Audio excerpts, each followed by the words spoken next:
This is Passengers United. The first speaker will be Jack Nierenberg. Following will be Maddie Buckies, followed by Mary Bolton. All right.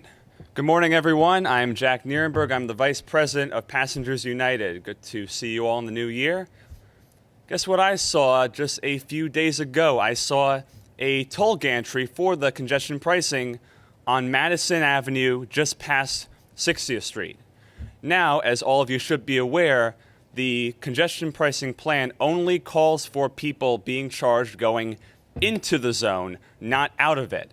And I've been getting concerns from many people, and I share this concern myself, is that down the road, the MTA is going to claim that, oh, we're not getting the funding, we're not meeting the threshold for congestion pricing, so we're going to activate these toll gantries on the streets going out of the CBD, effectively pulling a bait and switch. That's the complaint that I've been getting. So, given the track record that I've seen, unfortunately, I'm not as confident that this is not going to happen. So, what I want on behalf of all of the New Yorkers, especially those who own small businesses, those who are undergoing medical treatments, and are forced to drive into the city among other vulnerable groups, is I want to see a commitment that the MTA is not going to be activating these toll gantries. And I am aware that this issue did make it to the press, and I am aware that the reasoning behind the toll gantries on the exiting streets is for data collection and license plate verification. So I just want to make sure that these toll gantries are not going to be charging people erroneously. And if there's any way to avoid that confusion, just increase the transparency about that, that would be fantastic. Thank you very much. Good morning, everyone. Charlton D'Souza, President of Passengers United. Happy 2024. Congestion pricing is going to be a horrible thing to happen to New York City and New York State. And we're getting so many complaints from so many people. First of all, we don't have more express buses, and we need more express bus routes. We also need a $2.90 fare on the Long Island Railroad if congestion pricing is going to happen in parts of Queens, Brooklyn, and other parts of the borough, because it's not fair to all of us that we have to be on crowded subway trains. And that's what nobody's realizing. The subways are going to get crowded. The express buses are going to be packed. So you're going to need more bus routes. And in the Queens bus redesign, we need a bus route that runs from Long Island City all the way into the Midtown Tunnel into Manhattan. And the Q101 or the Q103 should be doing that. And that is a suggestion that we received from community residents over there. So that's something you'll need to look at for the Long Island City residents. And in terms of discounts for people with disabilities, people who have to go for chemotherapy and appointments, medical appointments, they need discounts and incentives. Same thing for our first responders as well. Our police, our firefighters, they should not have to pay a full congestion pricing. And also transit workers. Transit workers were left out of this whole congestion pricing debate. And many transit workers are now going to have to pay that fee. And why wasn't this, negotiated during the employee contracts? That should have been something, especially for MTA employees, that should have been worked out. So we at Passengers United do not support congestion pricing. Have a good day. Thank you. Good morning, everyone. I'm Jack Nierenberg. I'm the Vice President of Passengers United. So I've been looking at the schedule changes coming up shortly, and I'm noticing there are some improvements, long-awaited improvements, such as more through trains to Atlantic Terminal, and finally, we're seeing some returning trains going out from Atlantic Terminal on some of the major branches in the afternoon peak. At the same time, while this is an improvement, there's still a lot more to be done, and we're still waiting to see those through trains from Atlantic Terminal coming back to the main line, more specifically the Ronkonkoma line and the Huntington line. So we're still waiting to see those. And secondly, we're still seeing connections at Jamaica where we're seeing riders scrambling to the trains, going from Brooklyn or going to Brooklyn and barely making the train. So that's something that I think needs to be addressed as well. And finally, I'm going to discuss the fares for the Long Island Railroad. We did see the elimination of the Atlantic ticket last year, which was a real shame because people in Southeast Queens, these are already disadvantaged communities, they lost their weekly $60 ticket for the railroad, which included the subway transfer. That was a lifeline to them. So we really want to see that restored for them. And at the same time, if we can see cities in Europe, for example, Rome, you can get on the commuter rail at the exact same price as a metro ticket, which is, I think, €1.50. We could see the same, and especially with congestion pricing coming in, how are we going to accommodate these the influx of riders switching from driving onto mass transit, especially from the outer boroughs? And we really want to see them an incentive, a proper incentive. So reducing the fares will actually make a huge difference for them. Thank you very much. Thank you. Good morning, Andy Pavlik for the record. Passengers United, please note it's spelled P-O, 2 L's, A-C-K. So a couple of things we're going to discuss this month. Number one, to the Long Island Railroad, Rob Free, thank you very much for addressing the men's stalls issue at Grand Central Madison. We've been complaining for a while that the stalls were missing in the men's bathroom on the east side of the station. Thankfully now all the bathroom stalls do have locks. That's very good that my complaint was heard about that last month. Okay, second, schedules. So thankfully now with the Hempstead branch, there are now 2 trains that leave directly from Atlantic Terminal, 3:35 p.m. and 6:39 p.m. So the complaint I have is for the Far Rockaway branch. Apparently, there's only one direct train during the peak that leaves direct from Atlantic Terminal to Far Rockaway, which is at 4:46 p.m. So please have at least 2 trains that leave from Atlantic to Far Rockaway every day. And one more request because of scheduling. I'm hoping that we will get the new Long Island Railroad schedules before the February 26th meeting. Hopefully they will come out on the week of February 12th or February 19th. So I just want to wish everybody a happy new year. Thank you for letting me speak, and I will speak at New York City Transit later this morning. So good morning, everyone. My name is Charlton D'Souza. I'm the president of Passengers United. And yet again, we're having many complaints about the Long Island Railroad, even in 2024. And that's because of all the problems that happened, in the past with the schedule changes and transfer connections at Jamaica, which has been an issue. One of the big issues that I have, and I work the overnights.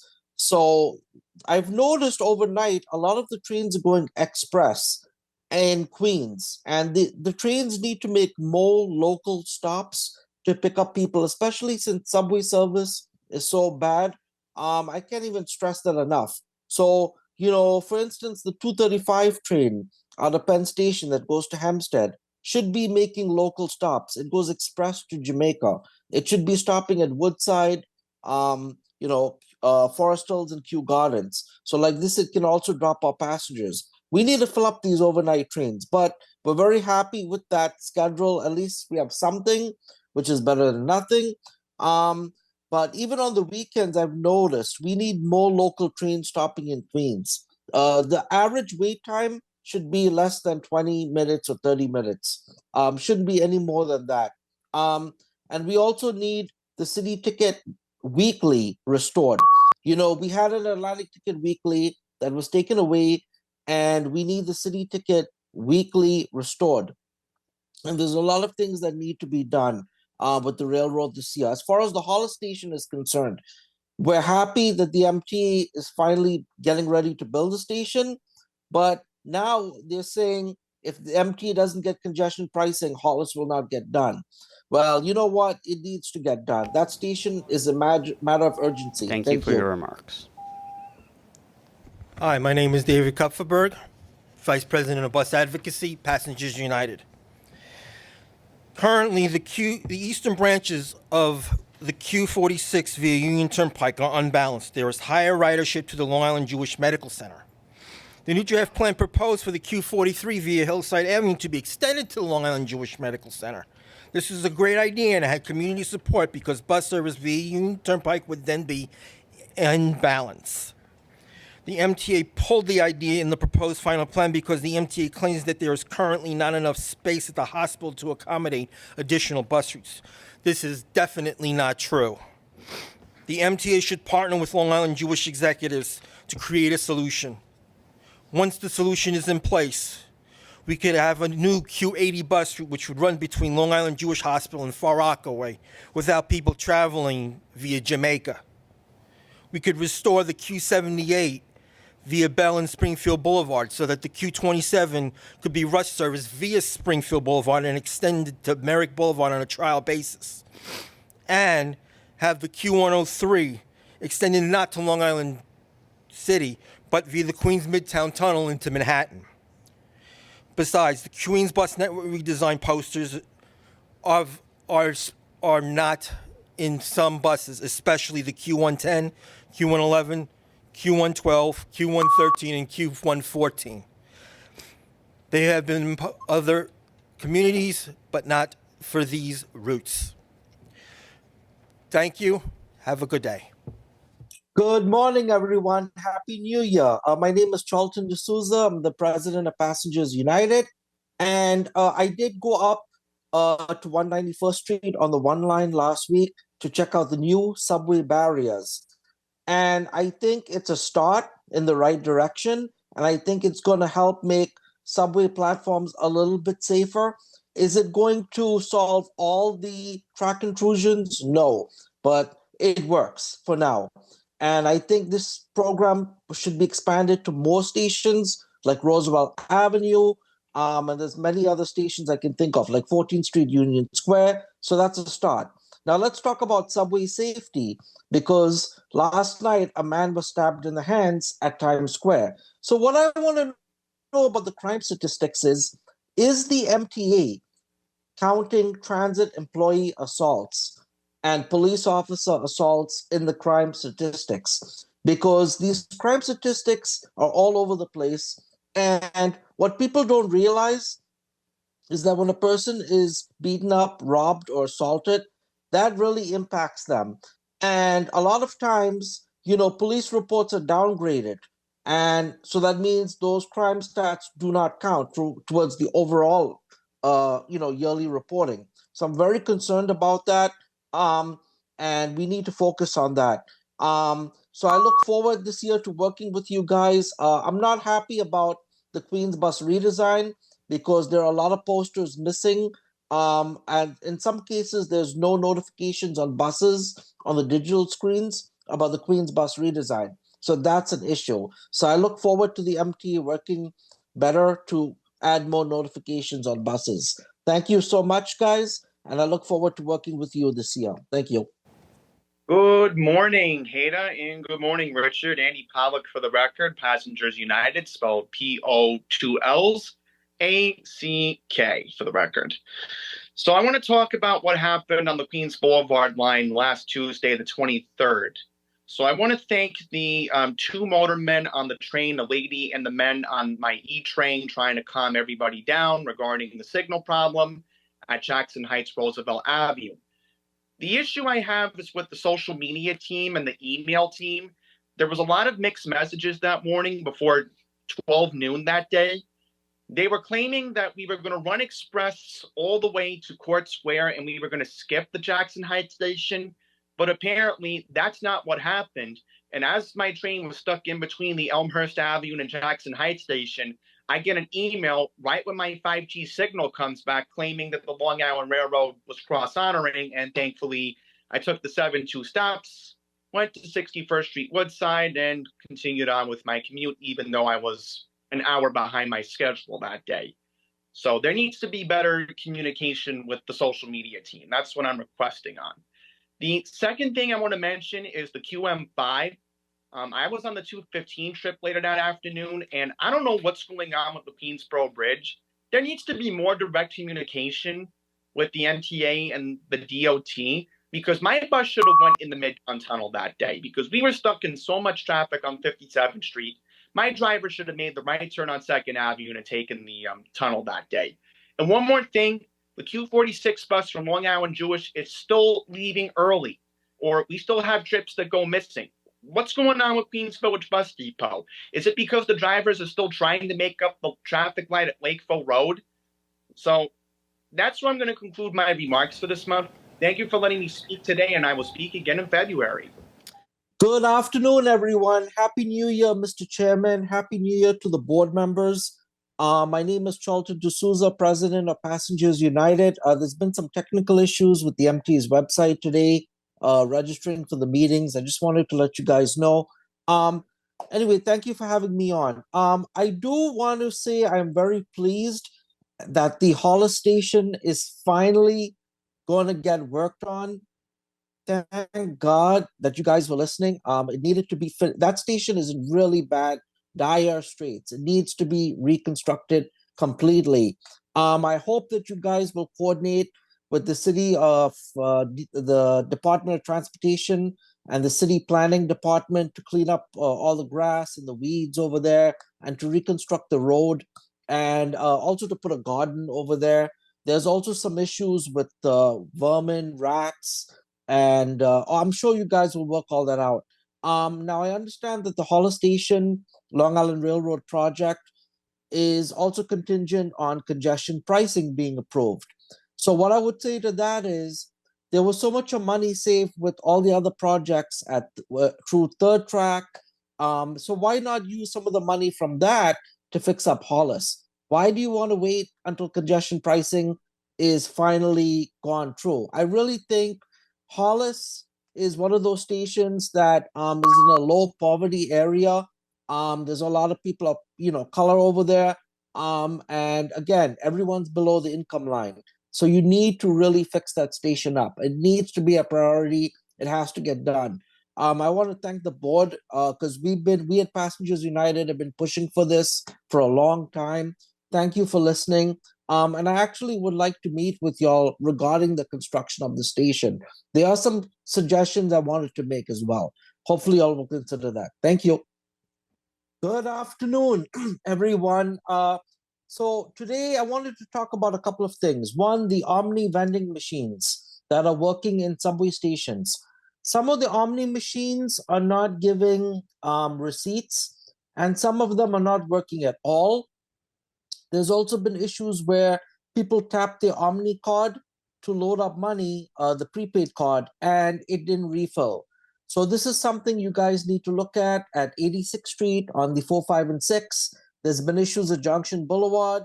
There's also been issues at Bowling Green and also at Atlantic Terminal where you'll have that there, Barclays. So you'll need to look at that. And the other thing that I want to talk about is fare evasion.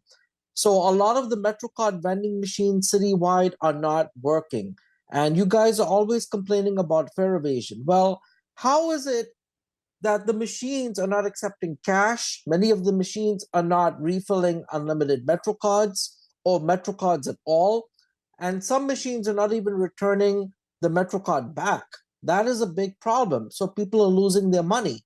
So what I want to know from the MT and from the chairman, what are we going to do to make sure the MetroCard vending machines are working until the full rollout of Omni takes place?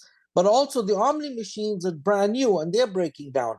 So you guys need to have a comprehensive plan. Also, Nice Bus, Nassau Intercounty Express. So they're having their board meeting next week on Wednesday. I want to know, when is Nassau Intercounty Express going to have Omni installed on their buses? Is it going to be in June or by June this year? Because a lot of Nassau County residents are not able to take advantage of the Omni discounts and the Omni fare capping because Omni is not accepted on Nassau Intercounty Express. Mr. Chairman and the board, please fix that. Thank you. Thank you. Thanks for watching. To stay up to date with Passengers United, please subscribe and follow us on social media. Learn more about us at passengersunited.org.